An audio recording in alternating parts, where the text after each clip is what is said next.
안녕하세요. 크립토TV입니다. 이번 강세장에는 월가의 큰 기관이나 빅테크의 암호화폐 채택이 등장할 거라고 보는데 그 중에 한 가능성에 대해서 소개드려 보도록 하겠습니다. 아마 뉴스를 접하셨겠지만 그 주인공은 마이크로소프트고요. 불과 한 달 반 정도 남은 것 같습니다. 올해가 가기 전 12월 10일에 바로 마이크로소프트의 주주총회가 열릴 건데 여기에 한 안건으로 비트코인 투자를 검토하라 이런 다소 충격적인 내용이 들어가 있다고 합니다. 이때 되면 좀 이르긴 하지만 굉장히 불장을 짚을 수 있는 좋은 계기가 되지 않을까 생각이 드는데요. 자, 일단 블록미디어에서 이렇게 취재를 잘 해주셔서 그 주주들이 이렇게 뭐 투표지에 체크를 하듯 뭐 OMR 카드 같이 생겼는데 요거를 제가 한번 찬찬히 읽어봤습니다. 그러니까 주주들이 어디에 이제 투표를 하느냐 봤더니 자, 보드 멤버들이 추천을 합니다. 뭐라고요? 찬성을 했으면 좋겠다 하면서 찬성, 반대, 기권을 체크하라고 이걸 나눠주나 봅니다. 근데 답은 정해져 있어. 이건 찬성이야. 이렇게 나눠주는 거 저는 처음 보는 것 같은데요. 아무튼 뭐 찬성에 이제 디렉터 멤버들, 이사의 멤버들을 쭉 써놓고 이 사람은 이사 뭐 찬성, 이 사람은 반대, 이 사람은 기권 이렇게 체크를 하나 봅니다. 자, 두 번째 멘트 그 투표할 용지에 역시 보드 멤버들이 추천하기로는 찬성에 투표했으면 좋겠다 하면서 자, 2번, 3번 뭐 이 이사회 멤버들의 연봉이나 임금 뭐 삭감 뭐 이런 걸 뭐 하는 게 아닌가 싶어요. 역시 찬성 반대 기권을 누르시면 되고 자, 마지막이 중요한데요. 자, 이사회 멤버들이 추천하기를 반대했으면 좋겠어. 그러니까 사실 4번에서 9번까지는 이 질문을 넣기 싫었는데 주주들의 요청이 있어서 지금 어쩔 수 없이 넣었다는 겁니다. 자, 이사회 멤버는 싫어하지만 반대했으면 좋겠지만 투표하세요. 그 중에 다섯 번째 여기 investing in 비트코인 비트코인을 투자할까 말까에 대해서 찬성 반대 기권에 대해서 나오게 됩니다. 일단 뭐 찬성의 이유에 앞서서 그럼 이사회 멤버들이 왜 이렇게 반대를 하는지부터 짧게 알아보자면 필요 없다. 이거 필요 없는 조사 절차라는 겁니다. 왜냐하면 마이크로소프트는 이미 세계적인 재무팀, 투자팀을 가지고 있고 인플레를 잘 해지하고 얼마나 알아서 똑똑한 사람들이 하고 있지 않겠느냐. 그런데 자꾸 비트코인 같은 거 해라 말아라 논하지 말아라. 이렇게 정말 필요 없는 조사 과정이다. 이렇게 써 있고요. 자, 두 번째 이사회가 반대를 한 이유. 과거에 해봤답니다. 여러 번 이렇게 조사를 해봤는데 아니라는 거죠. 뭐 변동성도 크고 뭐 어쩌고 저쩌고 여러 가지 이유로. 그리고 현재도 모니터링, 코인에 대해서 모니터링 많이 하고 있으니까 우리가 알아서 할게요. 뭐 다르게 얘기하면 신경 꺼요 이런 건데 사실 해봤어만큼 그렇게 낙담시키는 단어가 없거든요. 흔히들 뭐 대기업이나 공공기관에서 내년 신규 사업 아이디어 내봐라. 혹은 워크숍 가서 뭐 회원 유치 사업 해봐라 하면 막 열심히 의견을 내는데 둘 중에 하나입니다. 아, 그거 예전에도 해봤는데 안 돼. 또는 돈 없어서 안 돼. 무조건 이 두 개 중에 하나거든요. 근데 뭐 마이크로소프트가 돈이 없지는 않을 거고 해봤어 하면서 필요 없다 하고 지금 얘기를 하고 있는 것 같습니다. 그러면 주주들도 만만치 않은 근거를 갖고 지금 이렇게 들이댔을 거 아니에요. 자, 주주들이 비트코인 투자를 검토하라는 전문적인 근거가 나갑니다. 무려 전미공공정책연구소라는 곳에 나름 외주를 용역을 주고 큰 돈을 들여서 조사를 한 것 같아요. 이분들이 이제 주주총회에서 이렇게 조사한 결과를 지금 대안을 제출할 계획이라고 하는데요. 자, 24년 3월 말 기준 좀 옛날이긴 하지만 마이크로소프트의 총 자산은 한 4,800억 정도, 800억 달러 정도 된다고 합니다. 하나로 치면 거의 600조가 넘는 어마무시한 돈인데 여기에 대부분이 마이크로소프트의 자산 대부분이 미국 국채 아니면 마이크로소프트의 회사채로 구성돼 있다. 이게 거의 다 국채 아니면 회사채. 당연히 수익률이 굉장히 저조하겠죠. 그래서 이걸로는 인플레이션 따라가는 것조차 매우 벅차다라고 이제 조사 결과가 나왔고요. 그래서 24년 6월 25일 기준으로 해서 자, 1년 전 대비 비트코인은 무려 100%니까 거의 2배 가까이 오른 거죠. 그래서 이 비트코인의 성장률이 마이크로소프트의 회사채 수익률의 무려 94%가량을 초과한다. 뭐 회사채가 뭐 보통 뭐 많아야 4% 5% 줄까요? 굉장히 낮기 때문에 이걸로는 턱도 없다는 거죠. 근데 사실 이 비교 자체가 넌센스죠. 회사채와 비트코인을 비교한다는 것 자체가 사실 말도 안 되고 비교해서도 안 되는데 이 넌센스가 현재는 노멀이 되고 있습니다. 무슨 얘기입니까? 굉장히 많은 회사들이 조금씩 나타나서 우리 회사 자산의 뭐 1%, 2%, 5% 이렇게 비트코인에 투자를 하고 있잖아요. 그러니까 이제는 이게 넌센스가 아니라는 얘기를 이 전미 공공정책연구소에서 얘기를 하는 거죠. 그리고 지난 5년 동안 비트코인 414%나 올랐는데 회사채 대비해서 뭐 거의 똑같네요. 411%더 높은 성과를 보여주고 있다. 회사채 안 넣어놓고 비트코인 넣어놨으면 5배 넘게 올랐을 텐데 참을 수 없다 이런 얘기를 하는 거죠. 그래서 성난 주주들이 엄마 친구 아들 엄친아라고 하죠. 엄친아 좀 보고 배워라 이렇게 엄친아를 들이미는데 우리가 잘 아는 그 엄친아가 바로 우리는 항상 봐왔던 마이크로 스트래티지 얘기를 하는 겁니다. 근데 이게 마이크로소프트에겐 굉장히 굴욕적인 비교 대상이거든요. 그 이유가 뭐냐면 이게 비교 대상 자체가 사실 안 돼요. 마이크로소프트의 시가총액이 4,400조 원이나 됩니다. 계속 시가총액 2위, 3위, 1위, 2위, 3위를 왔다 갔다 하는 기업을 지금 거의 뭐 한 80분의 1 정도 되는 마이크로 스트래티지와 비교를 한다는 자체가 굉장히 자존심 상하거든요. 제가 한번 찾아보니까 여기 시가총액이 마이크로 스트래티지는 한 66조 원 정도 되고요. 펄을 보니까 무려 269. 마이크로소프트도 36이면 뭐 꽤나 높은 건데 굉장히 꿈을 먹고 사는 기업이란 걸 알 수 있겠죠. 아무튼 이 비교 자체가 넌센스인데 여기에 비교 당하면서 굉장히 굴욕의 비교를 지금 당하고 있습니다. 비교 더 들어갑니다. 회사 자금으로 비트코인에 투자한 마이크로 스트래티지의 경우 이제는 뭐 여기가 대장이고 여기 따라오는 것도 굉장히 많이 나오고 있잖아요. 자, 마이크로소프트 대비해서 지금 주식만을 비교한 겁니다. 313% 초과해서 주식 가격이 올랐다. 물론 마이크로소프트도 AI를 등에 업고 굉장히 핫한 주식 중에 하나였는데 그거를 4배 뛰어넘었던 겁니다. 마이크로 스트래티지가요. 그래서 마이크로 스트래티지 한 600조 원 되는 돈 있잖아. 여기에 제발 1%, 2%라도 비트코인 투자했으면 좋겠다. 변동성 알아. 알아도 장기적으로 오르니까 나 좀 투자하고 싶다. 이렇게 강력하게 주장을 하고 있는 거죠. 그래서 제가 마이크로 스트래티지를 다시 한번 찾아보니까 장중 한때 230달러 돌파. 25년 만에 무려 최고가를 경신하는 정말 뭐랄까요? 날뛰고 있습니다. 망아지가 뭐 고삐 풀린 망아지처럼 예전에는 코인베이스보다 가격이 더 낮았던 걸로 기억하는데 어느 순간 높아져 있더라고요.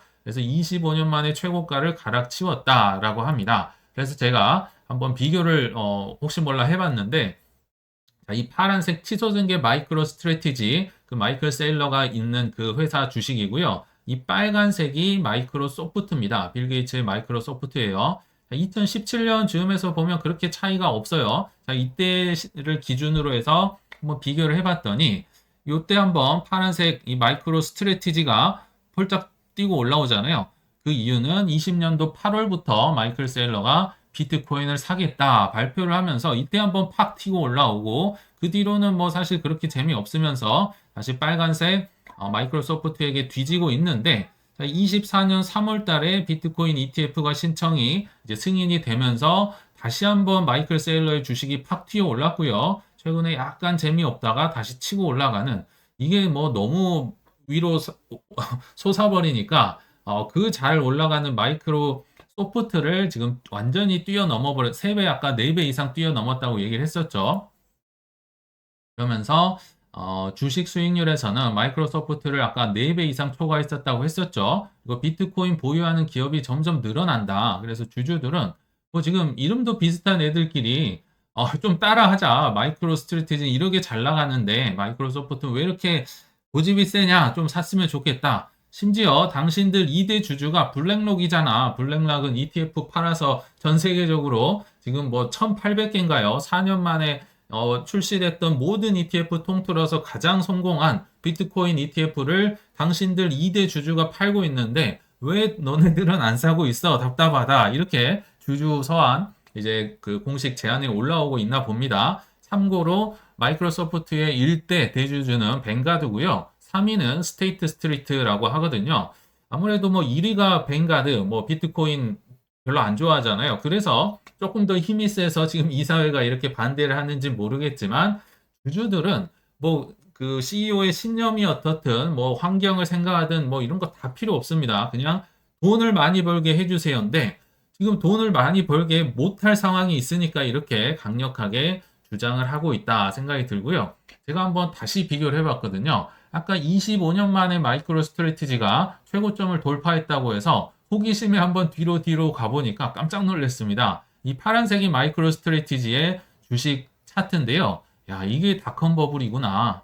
물론 마이크로소프트도 뭐 이게 많이 지금 올랐다고 한 거지만 말도 안 되게 정말 저 꼭대기 위에 있다가 이제 한참 바닥에 있었죠. 그러니까 마이크로 스트래티지, 마이클 세일러가 비트코인 보유 전략을 쓰지 않았다면 이런 엄청난 상승률을 아마 기록하기는 어려웠을 거란 생각이 들거든요. 게다가 마이크로소프트까지 뭐 넘어서 버렸으니까요. 최근 상승률로 하면. 그래서 지금 주주들은 아마 오래된 주주분들은 이 닷컴 버블을 다 기억하고 계실 거거든요. 자, 지금 뭐 거의 AI 대 비트코인의 싸움이라고 해야 될까요? 블랙락과 뭐 마이크로소프트 40조 원 이상 AI에 투자를 하고 뭐 오픈 AI에 대주주고 그러니까 AI로 대표되는 이제 빅테크와 비트코인으로 대표되는 나스닥 주식 간의 대결 같은데 근데 만약에 이렇게 마이크로 스트래티지만 잘 나가고 마이크로소프트는 못 따라가면 나 정말 험한 꼴 보게 할 거야. 지금 주주들이 이것도 머릿속에 갖고 있지 않나 이런 생각이 좀 들었습니다. 자, 그럼 정리를 해보면 12월 10일에 지금 AI를 입고 있다고 보면 좋은데 이 마이크로소프트가 비트코인까지 얻게 된다면 어떤 결과가 나올까요? 엄청난 결과가 좋은 결과가 나올 거라 생각이 들지만 확률은 글쎄요. 저는 5대5 정도 아니면 45대 55 정도로 약간은 더 부정적으로 보고는 있습니다. 그러나 뭐 충분히 또 가능성은 있다고 생각이 들어요. 찬반 결과를 가지고 뭐 이제 찬성이 많이 나온다면 토론을 다시 해야겠죠. 그러나 제가 볼 때는 마이크로소프트가 채택을 안 해도 사실 대세에 큰 상관은 없습니다. 왜요? 마이크로소프트 안 하면요. 다른 빅테크나 다른 월가, 다른 기관들이 비트코인 들고 저는 뛸 거라고 생각을 하거든요. 이렇게 좋은 걸 지금 뱅가드도 뭐 이게 내재 가치가 없다, 뭐 뭐가 안 좋다 하면서 이거 지금 비트코인 ETF 런칭을 안 하고 있잖아요. 그러니까 지금은 블랙락과 비등비등하다고 보이지만 지금 보이지 않게 블랙락과 격차가 저는 벌어지고 있다고 생각이 드는데 그러니까 늦게 오면 손해인데 마이크로소프트 안 한다? 뭐 좋다. 다른 데가 들어올 거니까. 그래서 결론은 뭐 그렇게까지 또 안 한다고 해서 타격이 없다. 다른 데가 오면 되니까 저는 이런 좀 긍정적인 생각을 갖고 있다고 보시면 좋을 것 같습니다. 이제 좀 끝내기 아쉬워서 뭐 참고로 한번 넣어봤습니다. 중요한 사항인데요. 지금 내가 믿을 만한 누군가에게 내 노후를 위해 잘 뛰게 하고 있는가 이런 생각이 들었습니다. 어떤 기사나 뭐 경험을 가지고 이런 생각이 들었냐면요. 최근에 계속 삼성전자와 하이닉스를 비교하는 기사들이 나오더라고요. 자, SK 하이닉스는 굉장히 칭찬을 많이 받고 있습니다. 테슬라에도 뭐 1조 원의 AI 칩 공급을 뭐 하고 있고, 뭐 엔비디아에 또 납품을 하고, 뭐 12단으로 HBM을 쌓고, 뭐 공장도 잘 짓고 있고, 뭐 굉장히 우등생입니다. 반대로 삼성전자는 나 이럴 줄 알았네, 뭐 이런 거 많이 보이죠. 나는 솔로라는 프로가 있었다고 해요. 한창 일할 때인데 삼성전자 형들은 자꾸 여기만 나오고 연예에만 관심이 있더라. 그러나 하이닉스 형들은 이런 프로에 안 나왔다고 해요. 저는 안 봐서 모르겠지만 곧 하이닉스 형들은 회사와 결혼을 한 것 같다. 뭐 그러면서 엄청 열심히 일하니까 잘 될 줄 알았어 하는데 여기서 제가 드리고 싶은 이 핵심은요. 삼성은 망할 거고 뭐 하이닉스는 샀어야 되고 뭐 이 직원들이 부럽다 이런 게 아닙니다. 이런 개념이 아니고 오히려 저는 투자한다면 반대일 것 같고요. 저는 저평가된 걸 사길 좋아하니까요. 근데 그 얘기가 아니라 저는 여기 보시면 회사와 결혼했다는 표현에 확 이게 제 눈에 다가오더라고요. 회사와 결혼했다는 게 어떤 얘기입니까? 항상 날을 새고 뭐 밤늦게 야근하고 주말도 없이 일하고 가족 얼굴 본지 오래됐고 지금 이렇게 일을 하고 있다는 뜻입니다. 굉장히 이게 참 슬픈 얘기거든요. 더 좀 적나라하게 얘기하면 그냥 노예로 살고 있다는 뜻입니다. 또 제가 최근에 그 첫째 아들 때문에 그 어린이 병원 뭐 입원한 이제 다른 병실들을 이렇게 많이 좀 볼 때가 있었는데 이 아빠들을 보니까 이 정말 힘들어 보이더라고요. 왜냐하면 굉장히 힘들게 일하고 일단 집에 가서 아빠가 퇴근을 하고 집에 가서 뭐 설거지하고 빨래하고 이렇게 집안일 하다가 이제 밤에 자러 넘어온 겁니다. 그래서 병원에 애기랑 이제 쪽잠 자고 뭐 다음날 오전에 반차 쓰고 진료 보다가 다시 일하러 가고 그래서 대기업은 이렇게 회사 결혼을 하고 지금 뭐 공무원들도 국정감사 받느라고 굉장히 힘들게 일하고 있는 걸로 알고 있거든요. 아빠들이 이렇게 살아가고 있어요. 근데 야, 이게 정말 물론 이 노예 과정, 종예 과정 저는 필요하다고 생각이 듭니다. 최소한 10년 이상은 전 해야 된다 생각이 들어요. 그러나 필요한 과정이지만 이제 좀 빨리 끊고 저들을 활용해야 된다. 이 삼성이든 하이닉스든 비트코인이든 이더리움이든 저들이 내 노후를 위해 근로소득을 뛰어넘을 수 있게 이제 좀 저들이 나를 대신해서 이렇게 하면 좋겠다 이런 생각이 들더라고요. 특히나 비트코인은 그 중에서도 저는 가장 좋지 않나 생각이 드는데 비트코인은 마케팅 팀이고 뭐고 아무것도 없잖아요. 근데 뭐 마이크로소프트 주주들이 제발 좀 사주세요. 뭐 건의를 올리고 미국 등 여러 나라에서도 비트코인을 사용해라. 뭐 결제해라. 법정화폐해라. 뭐 지금 브릭스도 뭐 그거 한 해 만에 하고 있잖아요. 그리고 세계 최고의 블랙락이 ETF를 만들어서 팔아준다. 나는 가만히 그냥 사놓고 있는데요. 나를 위해서 열일을 하고 있잖아요. 이런 게 장기적으로는 내 근로소득을 토대로 저들을 활용하는 게 훨씬 지혜롭겠다. 이렇게 하는 건 한계가 있다는 얘기를 드리는 겁니다. 그래서 결론은 정말 하루빨리 노후를 위해 저들을 나를 대신에 뛰게 하자. 이렇게 못하면요. 죽을 때까지 결국 일을 해야 됩니다. 그리고 실패하더라도 젊을 때 시작하는 게 좋다라는 생각에 최근에 저는 초등학교 이 둘째 아들에게 이제 용돈 10만 원을 어떻게 생길 기회가 있었어요. 그래서 이거를 이더리움에 투자해봐라. 초등학생 저학년입니다. 이더리움에 투자해서 이거 내년에 빠르면 어린이날, 늦으면 크리스마스쯤에 2배 이상 될 텐데 그럼 너 장난감 사는데 보탤 수 있다. 근데 중간에 반토막도 가능하다라며 거의 1박 2일을 설득했습니다. 그래서 기어이 제 계좌로 이제 살 수는 있었는데요. 10만 원어치를. 자, 많이 어렵지만 코인 투자로 노후를 준비할 수 있는 상위 1%, 2%의 투자자들이 우리 구독자님들 중에 많이 나오길 바라면서 이만 물러가겠습니다. 시청 감사합니다.